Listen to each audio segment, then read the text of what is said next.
Văn hóa của mỗi dân tộc là một dòng chảy không ngừng, và ở đó, quan hệ giữa truyền thống với hiện đại có vai trò rất quan trọng. Nếu mối quan hệ này được kết hợp hài hòa, sẽ giúp xác định tính chất, diện mạo văn hóa của mỗi dân tộc và góp phần tạo ra động lực cho phát triển. Văn hóa nó không phải là một cái gì đó nó nằm nguyên đấy, không, nó là văn hóa là những cái hoạt động, nó là cuộc sống hàng ngày, và muốn bảo tồn văn hóa thì phải cho nó được thực hành văn hóa. Với quan điểm muốn bảo tồn và phát huy văn hóa, nghĩa là phải làm cho văn hóa sống được trong môi trường hiện tại. Một nhóm sinh viên người Mông đã và đang theo học ở các trường cao đẳng và đại học ở Hà Nội đang cố gắng thực hành văn hóa Mông ngay chính tại Hà Nội. Nhóm chúng tôi thì hoạt động chủ yếu hướng đến hai mục đích. Một là nâng cao năng lực cho các bạn thanh niên người Mông ở Hà Nội, và các bạn thanh thiếu niên người Mông ở quê nữa. Hai là chúng tôi hướng đến sự hiểu văn hóa của toàn bộ cộng đồng người Việt Nam.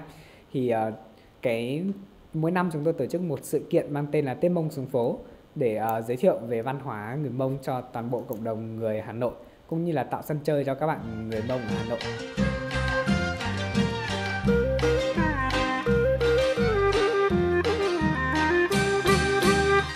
Sau những giờ học trên lớp, sau những giờ làm việc kiếm sống, Tủa, B hay những người bạn Mông khác trong nhóm hành động vì sự phát triển cộng đồng người Mông lại tranh thủ chuẩn bị cho sự kiện Tết Mông xuống phố 2018. Hôm nay, Tủa sẽ có cuộc trao đổi về văn hóa với một số bạn nữ người Mông tham gia cuộc thi Nam Thanh Nữ Tú diễn ra trong sự kiện Tết Mông xuống phố. Cái buổi hôm nay là một trong những sự kiện nằm trong chuỗi sự kiện Tết Mông xuống phố, và các bạn đây là các bạn thí sinh sẽ thi phần Tun Sài Vàng Mênh. Thì chúng tôi tạm dịch là những nam thanh nữ tú. Thì thực ra là nó không hẳn là một cuộc thi, là mọi người đến với nhau để thông qua hình thức thi thôi, để mọi người tìm hiểu về các cái câu hỏi về văn hóa, mọi người giải đáp cho nhau những câu hỏi về văn hóa, mọi người cung cấp cho nhau những cái góc nhìn khác về văn hóa. Chủ đề thảo luận của Tủa và các bạn là về sự đa dạng văn hóa. Theo cách nghĩ của nhiều người, văn hóa được hiểu là những thứ vật chất hóa như kiến trúc công trình, nhà cửa, lễ hội. Phải là một thứ gì đấy nhìn thấy được. Nhưng từ góc nhìn khác, văn hóa không đơn giản là những thứ nhìn thấy, và Tủa cùng các bạn đang cố gắng thảo luận về những điều như thế. Cuộc trao đổi rất sôi nổi, từ chuyện người phụ nữ Mông có vai trò như thế nào trong gia đình, trong sản xuất, cho tới ý nghĩa của Tết và các phong tục của người Mông. Có nhiều cái về văn hóa dân tộc ấy, em chỉ đang là mơ hồ, mình không hiểu lắm, nhưng qua buổi tập huấn ngày hôm nay thì em đã một phần nào đó mình hiểu về văn hóa, như kiểu đời sống như nào, kiến trúc nhà ở như thế nào, xong rồi với phần lễ hội là mình như thế nào, thì em đã hiểu sâu hơn về cái phần này ạ. Thì em cảm giác cái buổi tập huấn hôm nay là nó là một phần rất là bổ ích cho em hôm nay, và em hỏi được rất là nhiều điều. Có thể là một phần nào đấy sau này con cái rồi là cháu của chúng ta sẽ không biết về những cái nét văn hóa đấy của chúng ta nữa, và dần dần bị mất đi hết. Nên là những cái việc mà gìn giữ cái nét văn hóa dân tộc Mông ấy thì là một vấn đề và một việc rất là quan trọng. Rất nhiều bạn sinh viên đánh giá cao việc tổ chức Tết Mông tại Hà Nội cho các bạn xa quê, bởi đây là dịp để mở rộng văn hóa cho tất cả các bạn sinh viên người Mông làm ăn sinh sống ở Hà Nội, và cả các dân tộc khác biết và hiểu rõ về phong tục tập quán của người Mông, và đặc biệt là lễ Tết của người Mông. Chính vì thế, để chuẩn bị cho sự kiện Tết Mông xuống phố 2018, không chỉ những bạn trong nhóm AHD mà hầu như bạn trẻ Mông nào cũng cảm thấy mình cần góp sức để làm nên một sự kiện cộng đồng thành công. Và cộng đồng họ là những người tự quyết, họ tự đưa ra vấn đề của họ và họ tự nghĩ là cái vấn đề đấy cần thiết và họ tự làm. Thì cái sự tham gia của cộng đồng như thế nó là một cái, tức là họ tạo ra những cái gì, họ làm những cái gì mà là của họ, là họ nghĩ và họ muốn làm, thì nó sẽ bền vững hơn, và khi nào mình không còn làm với họ nữa thì họ vẫn có thể họ tiếp tục họ làm. Góc trường Đại học Văn hóa ngày cuối tuần sôi động hơn thường lệ.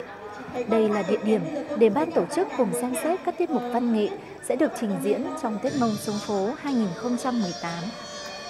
Một tiết mục của nhóm câu lạc bộ các bạn sinh viên người Mông từ các trường như Đại học Sư phạm Nghệ thuật Trung ương, Trường Đại học Khoa học Xã hội Nhân văn. Câu lạc bộ này được thành lập với mục đích là cùng gìn giữ văn hóa truyền thống. Tiết mục này được dàn dựng rất công phu và gửi vào đó thông điệp đầy ý nghĩa.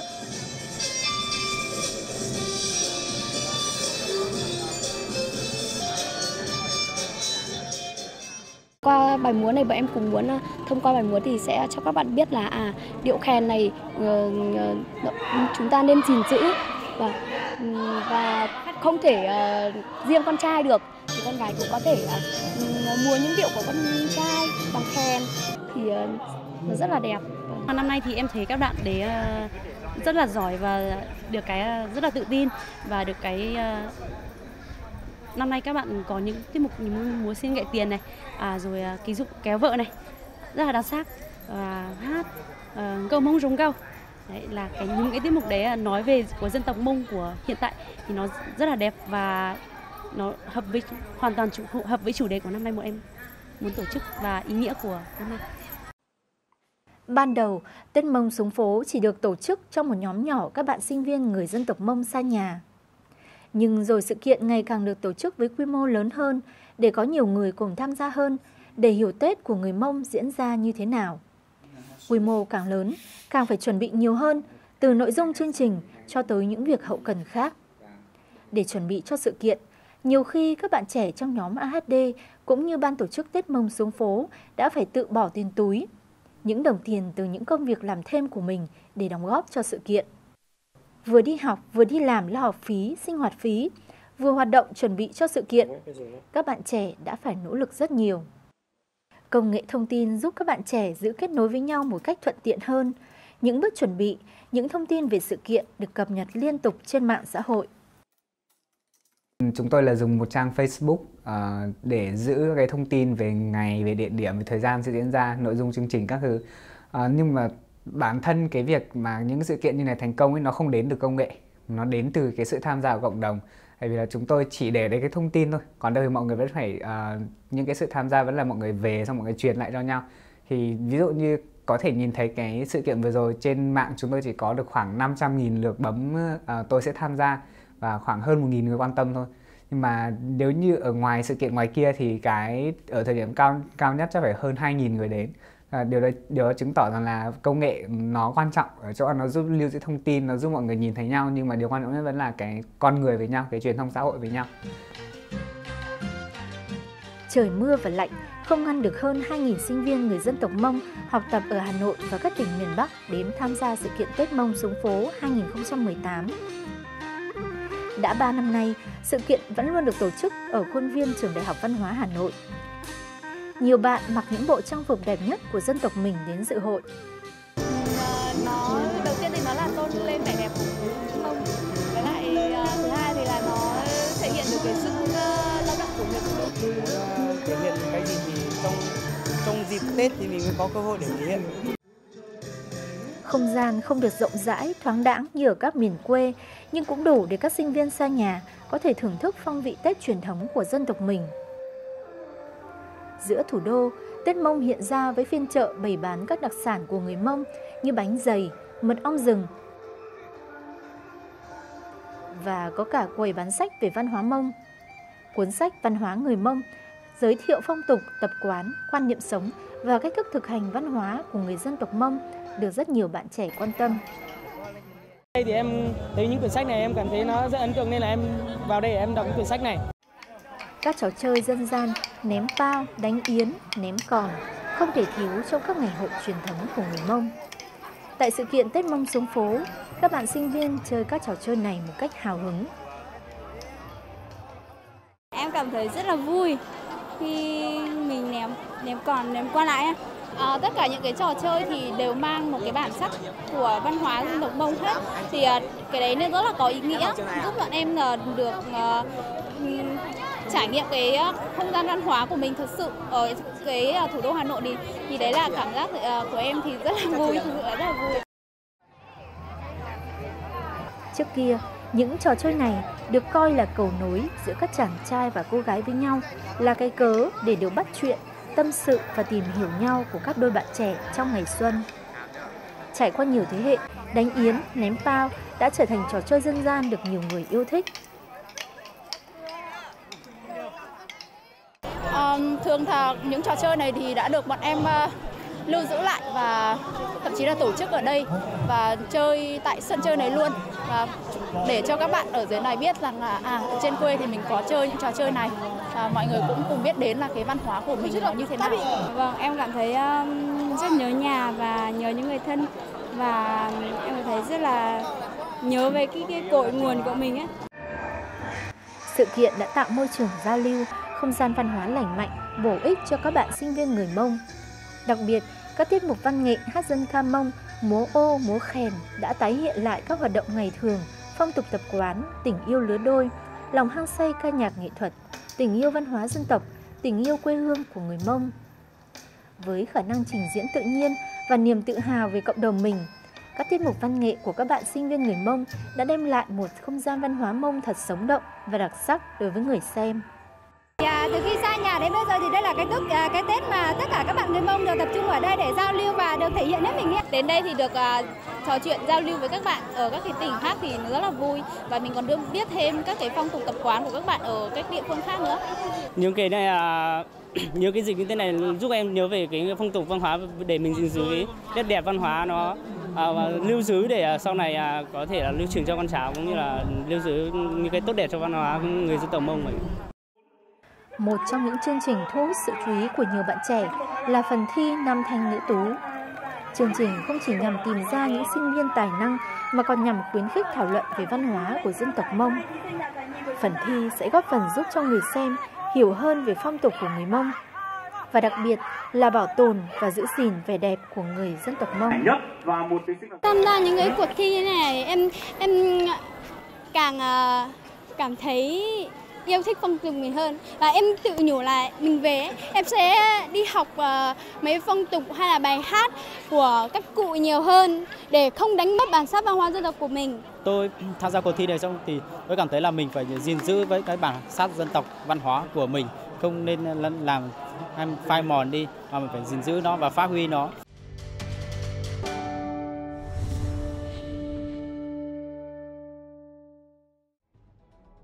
Tục kéo vợ là một nét văn hóa rất đặc trưng của người Mông. Việc đi kéo vợ nhằm tránh tình trạng thách cưới và tránh tình trạng cưỡng ép hôn nhân, nâng giá trị người con gái. Chính vì thế, theo truyền thống của người Mông, việc kéo vợ diễn ra khi người ta yêu nhau, thỏa thuận trước. Khi kéo vợ, ban đầu người con gái sẽ tỏ ra phản đối để chứng tỏ bản thân, không phải bắt ép về rồi muốn làm gì thì làm. Tuy nhiên, ngày nay, bản thân các bạn trẻ người Mông cũng không hiểu hết nghĩa của thực hành văn hóa này, dẫn đến những sự méo mó trong thực hành như bạo lực hóa hoặc gượng ép thái quá đối với người phụ nữ. Có rất nhiều video bắt vợ trên mạng cho thấy tục kéo vợ hiện nay đang bị biến tướng. Đấy là một cái phong tục lạc hậu, mình không nên tiếp tục nữa. Chúng ta không nên bỏ, vì đó cái nét văn hóa đặc trưng của chúng ta, đặc thù của chúng ta rồi. Nó chỉ là một hủ tục thôi. Không có cái gì xấu, mà cái đấy gọi là phong tục và cũng gọi truyền thống rồi. Bây giờ kể cả hai đôi bạn trẻ yêu nhau thì bây giờ người ta vẫn phải gọi là phải có cái tục kéo. Người con gái mà không yêu người con trai mà họ kéo như vậy thì sẽ dẫn đến hạnh phúc của gia đình. Tức là cái người con gái nó không được hạnh phúc. Bây giờ nó bị méo đi, nó không đúng với sự thơ như cha ông ta làm ngày xưa. Mọi người đang hiểu sai phong tục đấy nhiều.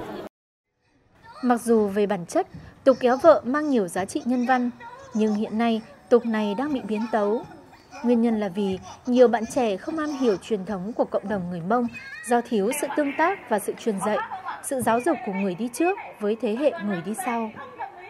Sự kiện Tết Mông xuống phố 2018 là cơ hội để chính các bạn trẻ người Mông tự tìm hiểu về văn hóa của chính mình, để hướng đến sự thực hành không méo ngay từ cộng đồng các bạn người Mông.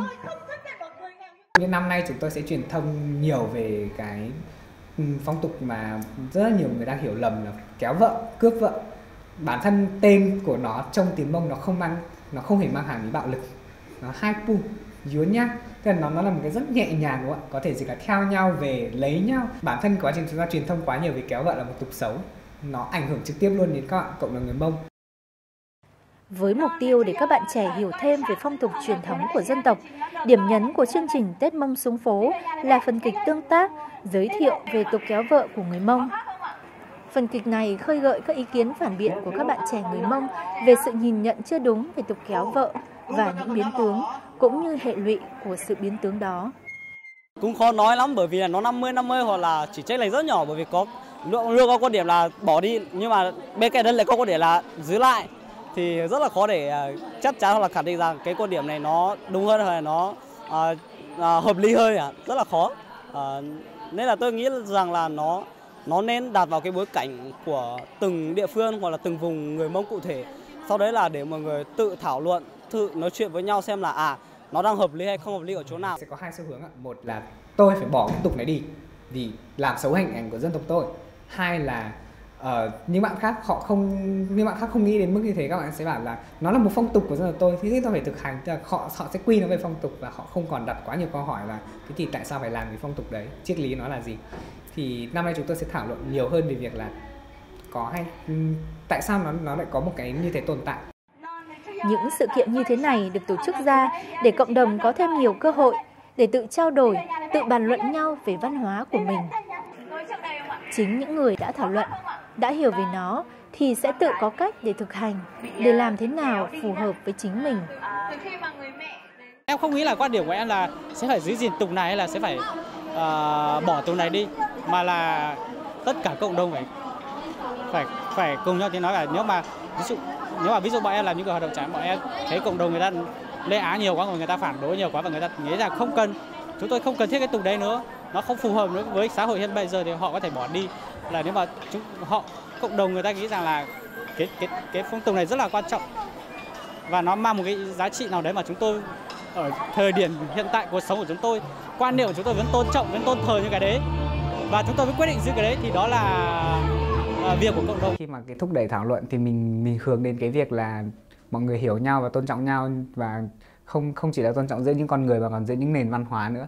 Thì để làm được như thế thì không thể một sớm một chiều, không thể một sự kiện rồi là chỉ một buổi nói chuyện là xong ấy, mà chỉ ít là ở sự kiện năm nay khi mà thông qua nhiều hình thức, từ cái cách tổ chức cuộc thi, rồi là từ những hình thức kịch, rồi là văn nghệ, rồi hỏi đáp các thứ, thì khi mọi người đã bắt đầu tò mò, bắt đầu có nhiều hơn một quan điểm về văn hóa, có nhiều hơn một quan điểm về những thứ mà chúng ta đang biết.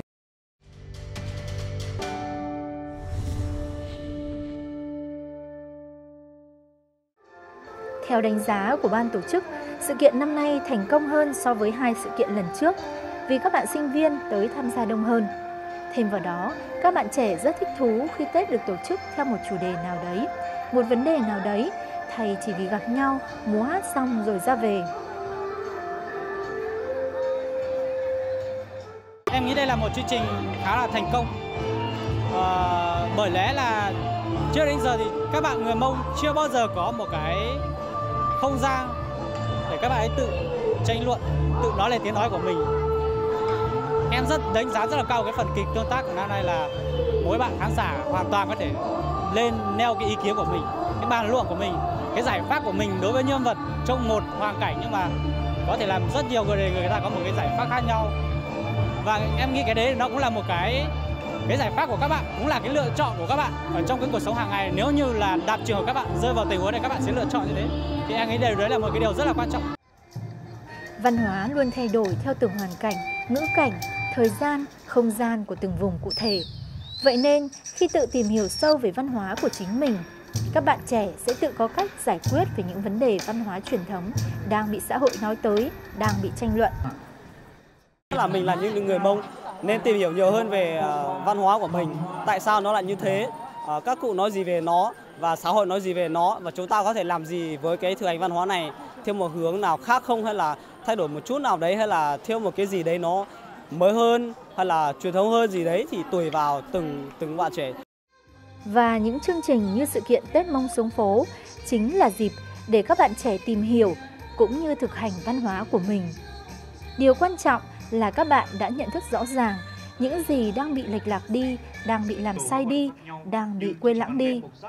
Và rất nhiều bạn trẻ đang cùng nhau cố gắng để có thể phát huy văn hóa của mình trong xã hội hiện đại. Tôi đã cảm thấy tự tin hơn khi mình đã biết thêm được rất nhiều về dân tộc mình và có thể là sẽ đi và tuyên truyền và sẽ khi đến một vùng đất nào đó mà có các bạn dân tộc Mông thì tôi cũng có thể là chia sẻ những cái gì mà mình đã tập huấn hoặc mình đã biết, mình đã nghe đến với các bạn ấy để nhiều bạn hơn các bạn ấy có thể biết thêm về những cái văn hóa đấy của dân tộc mình. Nếu là không hợp thời thế thì mình sẽ thay đổi một chút nhưng mới phải giữ được cái cốt lõi của bản sắc văn hóa dân tộc mình. Em rất tự hào về em sinh ra làm dân tộc Mông thì em cũng rất là tự hào và em nghĩ là mình nên giữ gìn những cái phong tục tốt đẹp và nên loại bỏ những cái phong tục lạc hậu đi. Chỉ cần nhắc đến cây khèn ấy thì luôn luôn nhớ đến là kiểu cây khèn là của dân tộc Mông, nói đến điệu khèn, điệu múa, mấy cái súng xính mà đi chợ các thứ thì đều nghĩ luôn là đến dân tộc Mông ấy. Nên như thế bọn em rất là tự hào về điều đấy, nên bọn em cũng nghĩ rằng là việc gìn giữ mà nét đẹp văn hóa của dân tộc, phong tục của dân tộc ấy thì là rất là cần thiết. Một thế hệ trẻ các bạn người Mông, những sinh viên đang học tại rất nhiều trường đại học, những trí thức tương lai của đất nước cùng có chí hướng, cùng quan tâm tới việc gìn giữ và phát huy bản sắc dân tộc. Đây có lẽ là điều mà các bạn trong nhóm AHD tâm đắc nhất khi tổ chức những chương trình như sự kiện Tết Mông xuống phố.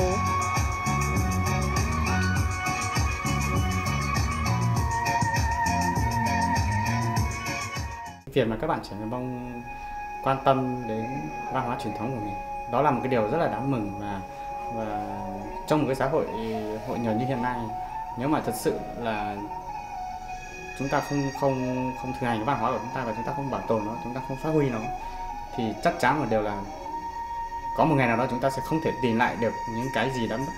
Chúng ta không thể mong chờ là sẽ có một ai đó hoặc là một tổ chức nào đó, một nhóm nào đó sẽ làm mãi.